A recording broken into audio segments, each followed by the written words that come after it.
News, सच जरूरी है। नमस्कार, एमएनएस न्यूज लाइव में आप सभी का स्वागत है। मैं हूं आपके साथ अर्शी अंसारी। आइए देखते हैं देश और दुनिया की तमाम खबरें। हिम्मत है तो सीबीआई ईडी हटाकर मुकाबला करे, उद्धव ठाकरे। जी हां, अमरावती की जनसभा में सोमवार को उद्धव ठाकरे ने मोदी शाह पर हमला बोलते हुए कहा कि हिम्मत है तो सीबीआई ईडी हटाकर मुकाबला करे। पूर्व सीएम ने कहा, महाराष्ट्र में खोखे वाली सरकार पूरी तरह फेल हो गई है। अब तो पार्टियों को चुराने का काम किया जा रहा है। जी हाँ, उन्होंने कहा कि विपक्षी पार्टियों को डरा धमका कर लोगों को फोड़ा जा रहा है। पूर्व मुख्यमंत्री उद्धव ठाकरे और का कहना है कि अब तो पार्टियां चुरा ली जाती है, दलों को तोड़ने वाली बात कोई नहीं है। चुनाव आयोग का इसका अधिकार नहीं है, वो हमारी पार्टी का नाम किसी और को दे दे। आयोग के इसी आदेश के खिलाफ उद्धव की याचिका पर सुप्रीम कोर्ट में 31 जुलाई को सुनवाई होगी। चुनाव आयोग ने पार्टी का नया नाम शिवसेना और चुनाव चिन्ह एकनाथ शिंदे गुट को सौंप दिया था।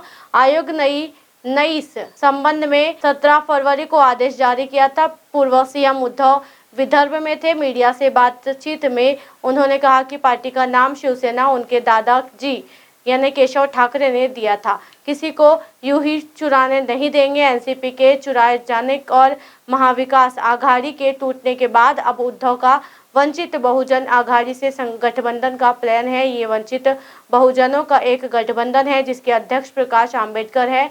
उन्होंने कहा कि सीएम बनने का उनका सपना नहीं था। उन्होंने कहा कि मैंने बाला साहेब ठाकरे से वादा किया था कि महाराष्ट्र में एक दिन शिवसेना का सीएम होगा। साथ ही उन्होंने कहा कि इसका अधिकार चुनाव आयोग को नहीं है कि पार्टी का नाम किसी और को सौंप दे। उद्धव ठाकरे ने बीजेपी को निशाने पर लेते हुए कहा कि अगर 2019 चुनाव में सत्ता साझेदारी पर बीजेपी राजी होती है तो आज उसके कार्यकर्ताओं को किसी और पार्टी का कारपेट नहीं ढोना पड़ता।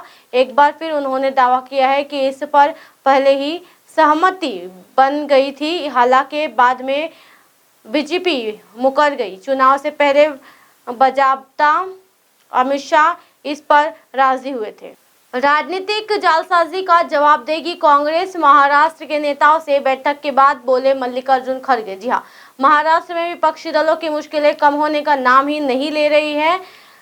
शिवसेना के बाद एनसीपी में हुई फूट से माहौल गर्मा गया है। अब कांग्रेस अकेली ऐसी पार्टी बची है जिसमें विधायक फिलहाल एकजुट है।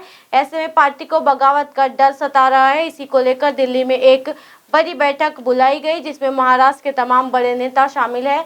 इस बैठक में कांग्रेस अध्यक्ष मल्लिकार्जुन खड़गे और राहुल गांधी की मौजूदगी में तमाम मुद्दों पर चर्चा हुई। बैठक के बाद कांग्रेस अध्यक्ष खड़गे ने इसे लेकर ट्वीट किया और कहा कि बीजेपी ने महाराष्ट्र के अभियान को ठेस पहुंचाई है। खड़गे के अलावा राहुल गांधी ने भी बैठक को लेकर जानकारी दी।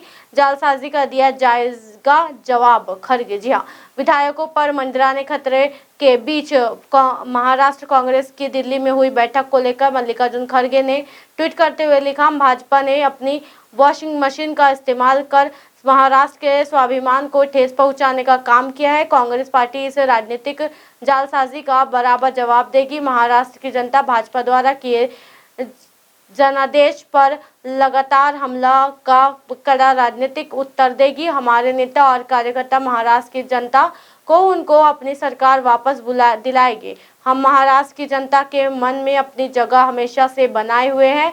महाराष्ट्र और कांग्रेस के गौरवशाली रिश्तों को हम और मजबूत करेंगे। सपा प्रमुख अखिलेश यादव ने किया मुंबई दौरा। समाजवादी पार्टी के अध्यक्ष और उत्तर प्रदेश के पूर्व मुख्यमंत्री अखिलेश यादव ने सोमवार को मुंबई का दौरा किया। इस मौके पर सपा के कुछ कार्यकर्ताओं ने पार्टी प्रमुख से मुलाकात की और मुंबई आने पर उनका भव्य स्वागत किया। रिपोर्ट्स के मुताबिक सपा प्रमुख अखिलेश यादव की ये एक निजी यात्रा थी और इसलिए इसमें कोई राजनीतिक बैठक शामिल नहीं थी। उन्होंने कहा कि अखिलेश यादव की राष्ट्रीय कांग्रेस पार्टी राकांपा प्रमुख शरद पवार के साथ कोई बैठक निर्धारित नहीं है।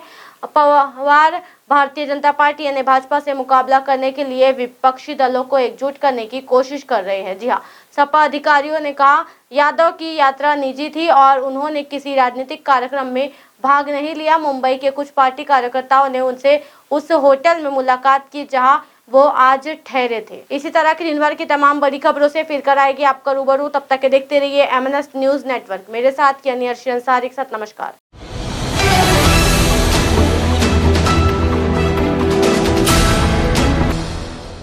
ये है MNS न्यूज नेटवर्क और आप देख रहे हैं MNS न्यूज।